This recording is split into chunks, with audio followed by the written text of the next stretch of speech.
السلام عليكم ورحمة الله وبركاته. معاكم السيد عزت من قناة أحداث الساعة على اليوتيوب.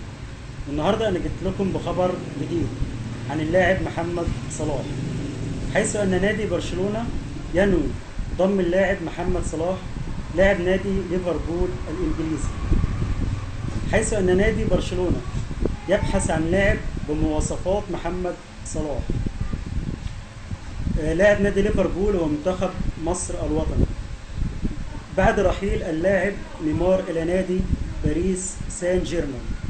وجاء اهتمام نادي برشلونة بمحمد صلاح لأن محمد صلاح يمتلك العديد من المقومات التي تؤهله لارتداء قميص نادي برشلونة، زي سرعته ومراوغاته.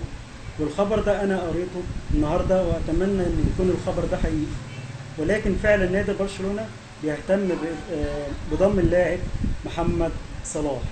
إذا عجبكم الفيديو يرجى الاشتراك في قناتي لمتابعة كل جديد وحصري، وكان معكم السيد عزت، وشكرا والسلام عليكم ورحمة الله وبركاته.